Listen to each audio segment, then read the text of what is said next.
نحمده ونصلي على رسوله الكريم وبعد فأعوذ بالله من الشيطان الرجيم بسم الله الرحمن الرحيم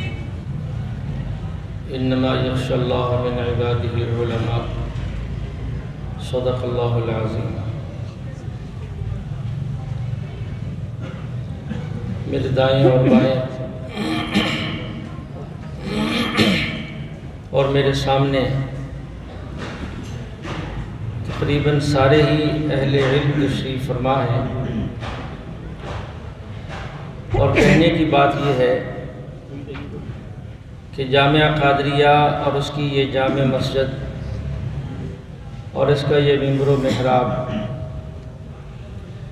اس لائق ہرگز نہیں تھا کہ مجھ جیسے بے علم اور بے عمل بندے کو کھڑا کیا جاتا ہے۔ یہ وہ جگہ ہے اور یہ وہ مقام ہے جہاں پہ شیخ الہند رحمۃ اللہ علیہ کے دو مایہ ناز شاگرد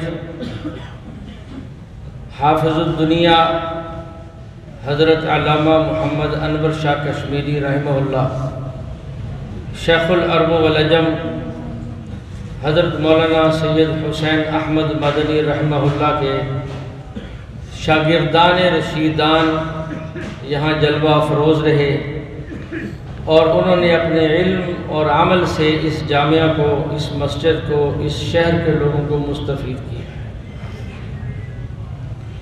تو ایسی جگہوں پر باعمل لوگوں کا کھڑا ہونا اور جو ہے علم والوں کا کھڑا ہونا، وہی جو ہے وہ باعث احترام تھا۔ لیکن چونکہ میں ایک طالب علم تھا اور ہوں اور رہوں گا، اس لیے اپنے ہی دوستوں سے اور ساتھیوں سے ایک دو گزارشات عرض کرتا ہوں۔ وہ یہ ہے کہ اگر ہم یہ چاہتے ہیں کہ ہمارا علم جو ہے وہ باقی رہے اور ہمارا علم تر و تازہ رہے، تو اس کے لیے وہ مشہور شعر کا وہ جملہ پیوستہ رہ شجر سے امید بہار رکھ، یہ ہر وقت ہمارے پیش نظر ہونا چاہیے۔ اگر ہم اپنے ادارے سے، اپنی مادری علمی سے، اپنے اساتذہ سے، اپنے مشائخ سے، علم دوستوں سے اگر ہم ملتے رہیں گے، جڑے رہیں گے، آنا جانا رہے گا، تو انشاءاللہ ترقی ہوتی رہے گی۔ اور دوسری گزارش یہ ہے کہ انسان اس وقت تک آگے بڑھتا رہتا ہے جب تک ادب کا دامن تھامے رکھے۔ مجھے یاد ہے حافظ الحدیث و تفسیر حضرت مولانا محمد عبداللہ درخواستی رحمۃ اللہ علیہ اکثر یہ جملہ ارشاد فرمایا کرتے تھے، الدین کلہ ادب، کہ دین سارے کا سارا ادب کا نام ہے۔ اگر ادب ہے پھر علم بھی کارگر ہے، پھر عمل بھی نفع بخش ہے، اور پھر باقی جو ہے افعال ہیں وہ بھی نفع بخش ہیں، اور اگر ادب نہیں ہے تو پھر کچھ بھی نہیں ہے۔ ادب جو ہے جس ادارے میں کسی انسان نے پڑھا ہو، وہاں سے مستفید ہوا ہو، جن اساتذہ سے پڑھا ہو، استفادہ کیا ہو، تو ان ساری چیزوں کا ادب اور احترام انسان کے دل کے اندر ایسے پیوست ہو جائے جیسا کہ ہمارے دلوں کے اندر اللہ کی ذات پر ایمان اور حضور علیہ السلام کی ختم نبوت پر ایمان پیوست ہے۔ اس سے جو ہے ترقی ہوگی، دنیاوی معاملات میں بھی اور دینی معاملات کے اندر بھی۔ اس کے ساتھ گزارش یہ ہے، میں عموماً اپنے دوستوں کو دیکھتا ہوں، اور اس زمانے کے جدید جو ہمارے فاضل ہونے والے علماء کرام ہیں، اب ہماری حالت یہ ہے کہ ہم پڑھنے کے بعد پھر کتاب کو ہاتھ نہیں لگاتے، پھر اس کا مطالعہ نہیں کرتے۔ ہم نے یہ سمجھا ہے کہ بخاری شریف ہمیں پیر صاحب نے پڑھا دی تھی، اور جو ہے ترمذی جو ہے وہ مولانا اختیار صاحب نے پڑھا دی ہے، مسلم جو ہے وہ مولانا غلام اکبر صاحب نے پڑھا دی ہے، فلاں کتاب فلاں استاد نے پڑھا دی ہے، تو شاید ہمیں آ گئی۔ میرے دوستو قطعاً ایسا نہیں ہے۔ میرا تجربہ یہ ہے کہ ہمارے یہ دوست اگر ان سے کہا جائے کہ حدیث کی فلاں کتاب سے فلاں مسئلے کی دلیل تلاش کر دیں تو یہ سارا دن میں نہیں کر سکتے۔ ابھی کچھ دن پہلے کی بات ہے، ایک مولوی صاحب میرے پاس تشریف لائے، یہی شہر کے ہیں، اور میرے پاس جو ہے البدایہ والنہایہ ابھی آئی ہی تھی۔ میں نے کہا مولوی صاحب اس کے اندر فلاں واقعہ موجود ہے، اگر آپ تلاش کر دیں آج سارا دن میں 10,000 دوں گا۔ اب تلاش نہ کر سکے، اس کی وجہ کیا ہے کہ ہم نے کتاب کو دیکھا ہی نہیں ہے، کتاب کو سمجھا ہی نہیں ہے، کتاب کے اندر گھسے ہی نہیں ہے، کتاب کو جو ہے ہم نے اپنا کیا کہتے جان دی نہیں ہے، تو سمجھ کیسے آئے گا؟ مناظرے اور مباحثے کے اندر دلیل تلاش کرنا تو ویسے ہی مشکل ہوتا ہے۔ عام روٹین کے اندر بھی آپ بیٹھ جائیں کتاب لے کر، نہ آپ کو باب ملے گا نہ آپ کو حدیث ملے گی۔ تو میرے دوستو یہ علم جو ہے بہت کمزور ہے، اس لیے پڑھنے کے بعد جو پڑھ چکے ہیں اسے بار بار پڑھا جائے، اور اتنا پڑھا جائے کہ وہ چیز دل و دماغ کے اندر راسخ ہو جائے۔ یہ ایک راوی ہیں حدیث کے ابن ابی شیبہ رحمۃ اللہ علیہ، ہم نے حضرت اکاڑوی رحمۃ اللہ علیہ سے پوچھا کہ ان کی روایات جو ہیں وہ بخاری میں کہاں کہاں ہیں، کتنی ہیں؟ فرمایا کہ 30 ہیں، فلاں صفحے پر فلاں صفحے پر فلاں صفحے پر فلاں صفحے پر۔ جب کھول کے دیکھا تو 1-2 جگہ ملی، باقی جگہ نہیں ملی۔ ہم نے کہا حضرت وہ تو 2 ملی ہیں۔ فرمانے لگے کہ فلاں صفحے پر کنیت کے ساتھ ہے، فلاں صفحے پر دادے کی نسبت کے ساتھ نام ہے، فلاں صفحے پر علاقے کی نسبت کے ساتھ نام ہے، تو ساری گنوا دیے۔ تو ہم نے پوچھا حضرت آپ نے کبھی بخاری پوری پڑھی ہے؟ کیونکہ لوگوں میں یہ مشہور یہ تھا کہ وہ عالم نہیں ہے، حالانکہ عالم جو عالم کا معنی ہے وہ اس سے کہیں اوپر تھے، اور ہم جو سند حاصل کر کے عالم کہلاتے ہیں ہم کہلانے کے مستحق نہیں ہیں۔ تو مجھے ابھی تک یاد ہے، بلکہ یہ بات لکھی ہوئی ہے، حضرت نے فرمایا کہ میں نے الجامع الصحیح بخاری کو اول سے آخر تک بالاستیعاب 32 مرتبہ پڑھا، اور اکثر مطالعے میں رکھتا ہوں، اور ہر دفعہ کوئی نئی بات مجھے ملتی ہے۔ بالکل ایسی ہی ہے، جب انسان کتاب کو دیکھے گا، اس کے اندر غور و فکر کرے گا تو اسے بہت کچھ ملے گا۔ کل ہی ہمارا جامع ترمذی کا سبق ہو رہا تھا کہ جب انسان دفن ہوتا ہے، دفن ہونے کے بعد جو ہے پھر فرشتے آ کے سوال جواب کرتے ہیں، پھر آگے یہ بات لکھی ہوئی تھی کہ پھر اس نیک بندے سے فرشتے کہتے ہیں کہ نم کنومت العروس، ایسے سو جا جیسے دلہن سوتی ہے۔ تو فوراً ذہن میں بات آئی کہ یہ کیا یہ بات مردے سے کہی جا رہی ہے؟ مردے کو سونے کا کہا جا رہا ہے؟ فرشتے کہہ رہے ہیں ایسے سو جا جیسے دلہن سوتی ہے، یہ مردے سے خطاب ہے۔ اس کا مطلب کہ وہ مردہ نہیں ہے، اس کے اندر ایک حیات ہے، ایک حیات کی قسم ہے جسے یہ حدیث بتا رہی ہے، اگرچہ وہ ہمارے شعور سے بالاتر ہے۔ تو کہنے کا مطلب یہ تھا کہ جب یوں غور کریں گے وحی کے اندر تو پھر ہمیں بہت کچھ سمجھ آئے گا۔ اور میرے دوستوں سے گزارش ہے کہ یہ فتنوں کا زمانہ ہے، ہر فتنے کے مقابلے کے لیے ہر بندے کو ہر وقت تیار رہنا چاہیے، اور خصوصاً ہمارے ہر شہر میں کچھ فتنے زیادہ ہوتے ہیں، کسی شہر میں کوئی فتنہ زیادہ ہوتا ہے، کسی علاقے میں کوئی مصیبت زیادہ ہوتی ہے۔ ہمارے ہاں بھی بڑے فتنے ہیں، اہل بدعت کا فتنہ ہے، منکرین حدیث کا فتنہ ہے، منکرین فقہ کا فتنہ ہے، منکرین حیات النبی کا فتنہ ہے، منکرین عذاب قبر کا فتنہ ہے، یعنی فتنے ہی فتنے ہیں، اور ہمارے علماء کو اس کی تیاری کرنی چاہیے۔ اور میرے سے تیاری کوئی مشکل کام نہیں ہے، ماہرین کے پاس اٹھنا بیٹھنا شروع کر دیں تو آپ یوں سمجھیں کہ آپ تیار ہیں، آپ اس میدان کے شاہسوار ہو جائیں گے۔ اور ماہرین کی کتابوں کو ہر وقت پیش نظر رکھیں۔ امام اہل سنت حضرت مولانا محمد سرفراز خان صفدر رحمۃ اللہ علیہ، جو میرے بھی استاد ہیں، حضرت ربانی صاحب کے بھی استاد ہیں، اور بھی بہت سے دوستوں کے وہ استاد ہیں، ان کی ہر کتاب ہر عالم کے بستر کے سرانے پڑی ہو اور وہ روزانہ اس کو دیکھے۔ حجت اللہ فی الارض، حضرت مولانا محمد امین اکاڑوی صفدر رحمۃ اللہ علیہ کی کتابیں، ان کے مجموعہ رسائل، ان کی تجلیات، یہ ہر عالم کے پاس ہونی چاہیے اور اس کا وہ مطالعہ کرے۔ اسی طرح حضرت علامہ ڈاکٹر خالد محمود صاحب رحمۃ اللہ علیہ جو قریب ہی میں گزشتہ سال وفات پائی ہے، ان کی ہر کتاب ہر عالم کے پاس ہونی چاہیے، اس کا مطالعہ کریں، پھر دیکھیں کہ کون ایسا ہے جو کسی میدان کے اندر آپ کو گرا دے۔ ایسا ہو ہی نہیں سکتا۔ اور میرے دوستو یہ بات اچھی طرح ذہن نشین کر لیں، ہر باطل کے پاس 4 سے 5 باتیں ہوتی ہیں، اس سے آگے پیچھے کچھ نہیں ہوتا۔ وہ اپنی 4-5 باتیں رٹی رٹائی ہر جگہ پیش کرتا ہے اور اسی کو اپنا علم سمجھتا ہے اور اسی کو جو ہے سمجھتا ہے کہ میرے پاس ایسی بات ہے جس کے کسی کے پاس جواب نہیں ہے، حالانکہ وہ کچھ بھی نہیں ہوتا، اس کی کوئی بنیاد نہیں ہوتی، لیکن مدِ مقابل چونکہ بالکل علم سے عاری اور خالی ہوتا ہے، اس لیے وہ پریشان ہو جاتا ہے۔ چھوٹی چھوٹی باتوں کے لیے ہمارے علماء فون کرتے ہیں، مول صاحب یہ مسئلہ بتائیں، بھائی ویتر کسی نے کہہ دیا جی ویتر کے بعد 2 نفل نہیں ہے، ہمارے مول صاحب پریشان ہیں۔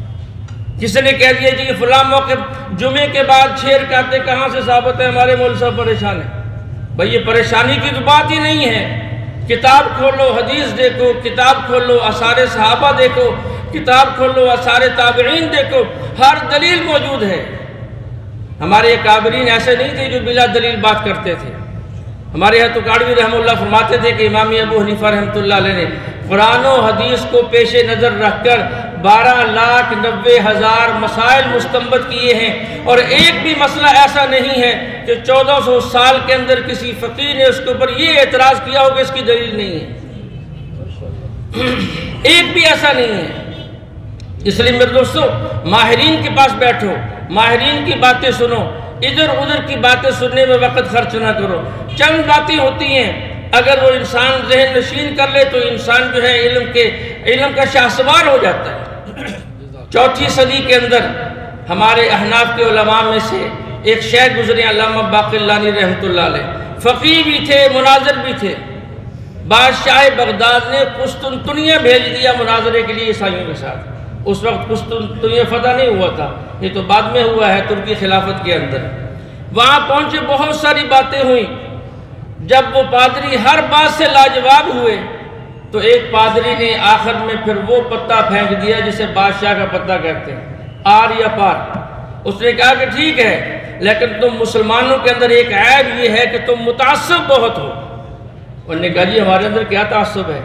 کہتے تعصب یہ ہے کہ تم لوگ ہماری یہودی عورتوں سے شادی کرتے ہو، عیسائی لڑکیوں سے شادی کرتے ہو اور اسے جائز سمجھتے ہو، اور ادھر اگر ہم کہیں کہ ہم تمہاری لڑکیوں سے شادی کرنا چاہتے ہیں تم کہتے جائز نہیں ہے۔ اس سے بڑا تعصب کیا ہوگا؟ تم ہماری لڑکیوں سے نکاح کرتے ہو، وہ جائز ہے، ہم کہیں کہ ہم تمہاری لڑکیوں سے نکاح کرنا چاہیں تم کہتے ہو ناجائز ہے، اس سے بڑا تعصب کیا ہے؟ شیخ نے فرمایا یہ تعصب کی بات نہیں ہے، نہ ہی یہ تعصب ہے۔ ہم یہودی عورت سے نکاح اس لیے کرتے ہیں کہ ہم اس عورت کے نبی حضرت موسیٰ علیہ السلام پہ ایمان لائے ہیں۔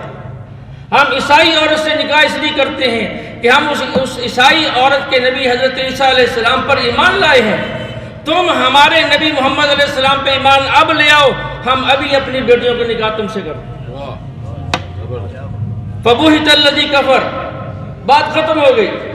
ایک دوسرے پادری کو جنون ہوا، اس نے کہا کہ میرا ایک سوال ہے، یہ بتاؤ جنت کے اندر یہودی جائیں گے یا عیسائی جائیں گے یا مسلمان جائیں گے؟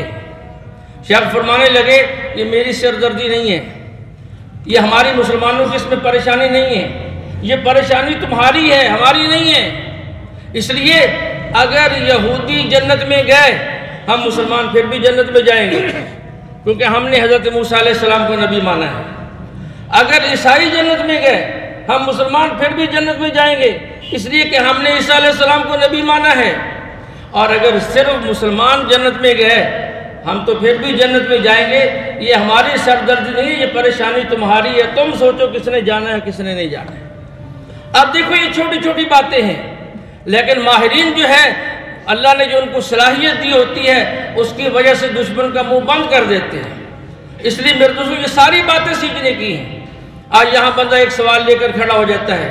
کچھ عرصہ پہلے ہم ایک مجلس میں تھے رحیم یار خان میں، ایک بندہ آیا وہ ہمارے دوست سے کہنے لگا، کوئی بات چلی کہ کیا تم حضور علیہ السلام کو قبر میں حیات مانتے ہو؟ انہوں نے فرمایا کہ پوری بات مانتے ہیں، پہلے ہم حضور علیہ السلام کی وفات مانتے ہیں، پھر قبر میں آپ کی حیات مانتے ہیں۔ ہم پوری بات مانتے ہیں، ادھوری بات نہیں کرتے۔ پہلے آپ کی وفات مانتے ہیں، پھر قبر میں آپ کی حیات مانتے ہیں۔ وہ کہنے لگا جی یہ قبر کی حیات کی دلیل کیا ہے؟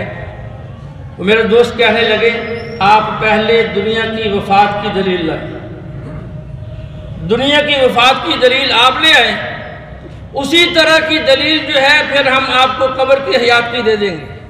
کیا قرآن کے اندر ہے اللہ کے نبی فوت ہو گئے؟ کہتا جی نہیں۔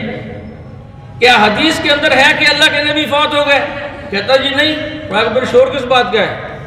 نہ تمہارے پاس دلیل آپ علیہ السلام کی وفات کی قرآن میں ہے، نہ حدیث کے اندر ہے، اور شور کس بات کا ہے؟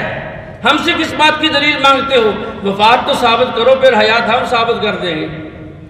کہنے لگے جی وہ حضرت ابوبکر رضی اللہ عنہ نے یہ کہا تھا، صحابہ جو کہہ رہے ہیں، فرمایا کہ ہاں بالکل ٹھیک ہے۔ اگر صحابہ کے فرمان سے آپ علیہ السلام کی وفات ثابت ہے تو صحابہ ہی کے فرمان سے آپ کی حیات بھی ثابت ہے۔ یہ تو مسئلہ ہی نہیں ہے۔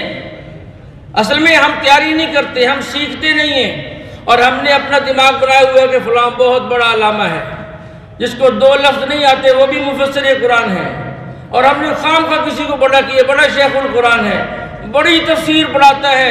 اتنا پروپیگنڈا کرو کہ حق دب جائے اور باطل ابھر جائے، اور اس کے اندر ہم خود سارے شریک ہیں۔ اس لیے میرے دوستو یہ بات نہیں، ہم تیاری کریں، ہم مطالعہ کریں، ہر میدان کے اندر ہمیشہ ہسوار ہونا چاہیے۔ کوئی بندہ ہم سے پوچھنے آئے تو ہم سے کوئی بات پوچھ رہا ہو تو ہم دوسروں کے پاس پوچھنے کے لیے پہنچ جائیں۔ ہمارے اندر اتنی استعداد ہو، اتنی لیاقت ہو کہ ہم کم سے کم کتاب دیکھ کر تو اسے مسئلہ بتا دیں۔ کتاب موجود ہے، مول صاحب دیکھنے کے لیے تیار نہیں ہے، پوچھنے کے لیے تیار ہے۔ عجیب بات یہ ہے، بہت سے دوست آتے ہیں کہ یہ مسئلہ، میں نے کہا وہ لائبریری بھری ہوئی ہے، کتابیں جا کے دیکھ لو، کہتے نہیں آپ ہی بتا دو۔ یہ کیا بات ہے؟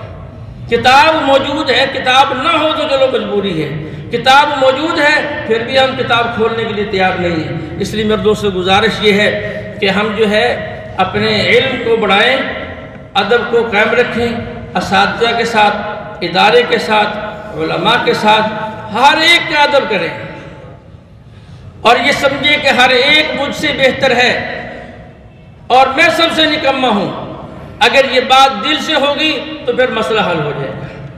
اس امت کے جو ہے وہ سب سے، جس کو آپ علیہ السلام نے فرمایا کہ سب سے زیادہ تکبر والا شخص اس امت میں ابو جہل تھا، اسی طرح سب سے زیادہ عاجزی والے، ادب والے حضرت عبداللہ ابن مسعود رضی اللہ عنہ تھے۔ حضور علیہ السلام جب جنات کو تبلیغ کے لیے تشریف لے جانے لگے، فرمایا کہ میں ایسے شخص کو لے کر جاؤں گا جس کے دل کے اندر ذرا بھر بھی کبر نہ ہو۔ اب سب صحابہ کی نظر لگی ہوئی ہے کہ کس کو بلاتے ہیں؟ آپ نے فرمایا کہ ابن مسعود میرے ساتھ جائیں گے۔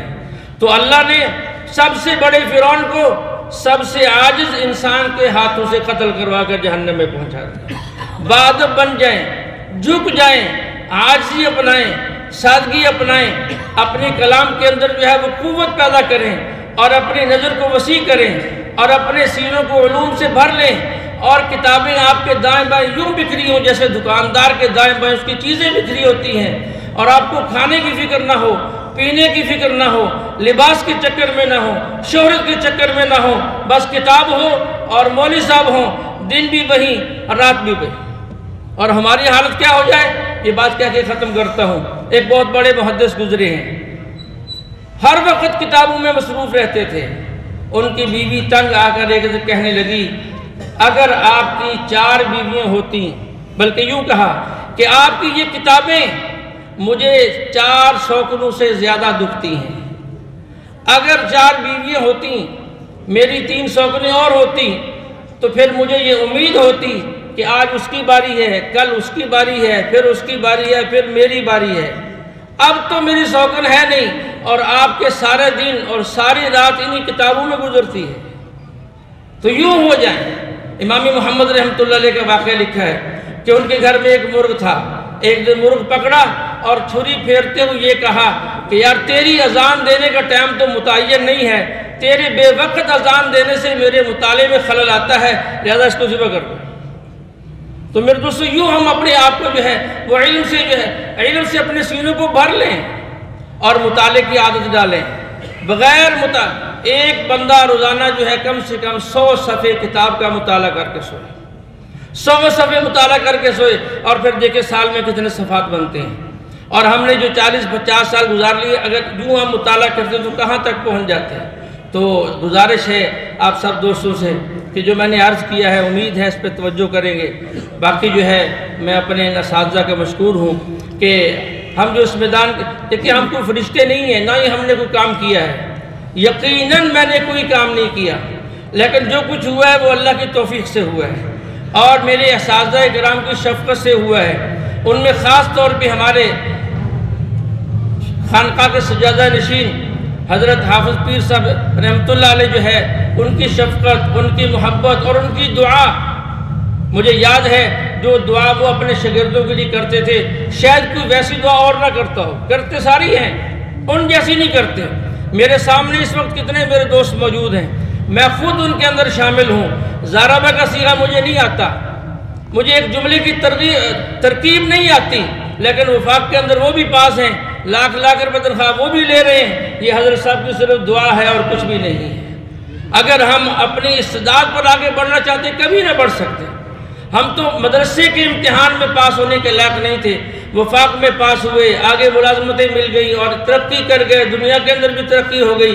یہ حضرت کی دعا ہے، ہم بھی حضرت کے لیے دعا کریں کہ اللہ جل شانہ حضرت کی قبر کو نور سے بھر دے اور ان کے درجات کو بلند کر دے۔ اور جو ہمارے اساتذہ کرام حیات ہیں، بہت کم رہ گئے ہیں، اکثر دنیا سے جا چکے، اللہ سب کی قبروں کو نور سے بھر دے۔ انہی اساتذہ میں میرے محسن حضرت مولانا قاضی شفیق الرحمان صاحب بھی ہیں، ان سے بھی ہم نے کئی ساری کتابیں پڑھی ہیں، ان میں سے ایک مقامات بھی پڑھی تھی، بس وہ بات مجھے بھی یاد آ گئی ہے۔ جب ایک مقامہ ختم ہوتا، حضرت فرماتے کہ اس کو پھیرا دے کے سنائیں گے، سناؤ پھر اگلا مقامہ شروع کریں گے۔ ہم کہتے حضرت ہم اس شرط پہ سنائیں گے کہ آپ ہمیں جلیبیاں کھلاؤ گے، ورنہ ہم یہ نہیں سنائیں گے، اگلا شروع کر دو۔ ہر مقامی کے ختم پر جلیبیاں کھلاتے، ہم پھیرا دے کے سناتے، اگلا مقامہ شروع ہو جاتا۔ یہ ان کی شفقت ہے، ان کی جو ہے دعائیں ہیں کہ آج ہم جو ہے کچھ کہنے کے بھی قابل ہیں، کچھ لکھنے کے بھی قابل ہیں۔ اللہ کا شکر ہے۔ یہ میں تحدیث ابن نعمہ کے طور پر کہتا ہوں، آپ مجھے دیکھتے ہیں کہ میں بھی آپ کی طرح بیکار اور نکما آدمی ہوں، لیکن کچھ وقت میں نے مخصوص کیا ہے مطالعے کے لیے، کچھ وقت مخصوص کیا لکھنے کے لیے۔ اللہ کا فضل ہے، اللہ کا شکر ہے، میں نے اپنے ان ہاتھوں سے تقریباً 60 کے قریب کتابیں میں نے لکھی، چھپی ہیں یا نہیں چھپی وہ ایک الگ موضوع ہے، میں لکھ چکا ہوں۔ وقت آئے گا لوگ اس سے فائدہ اٹھائیں گے، کم سے کم نام دیکھ کر جو ہے وہ دعائیں خیر کر دیں گے، وہ بھی ہمارے لیے ذریعہ نجات ہو جائے گا اور ہمارے لیے جو ہے نفع کا سامان ہو جائے گا۔ اس لیے گزارش یہ ہے کہ سارے دوستوں سے علم کے ہر میدان کے اندر آگے بڑھیں۔ تصنیف کا میدان ہے، تدریس کا میدان ہے، مناظرے کا میدان ہے، باطل سے مقابلے کا میدان ہے، جو بھی میدان ہے ہر میدان کے اندر ہم آگے بڑھیں، ہر اچھی صفات کو سمیٹیں اور جو رذائل ہمارے اندر ہیں ان کو نکالنے کی پوری کوشش کریں۔ اللہ جل شانہ ہمیں عمل کی توفیق عطا فرمائے۔ وآخر دعوانا الحمدللہ رب العالمین۔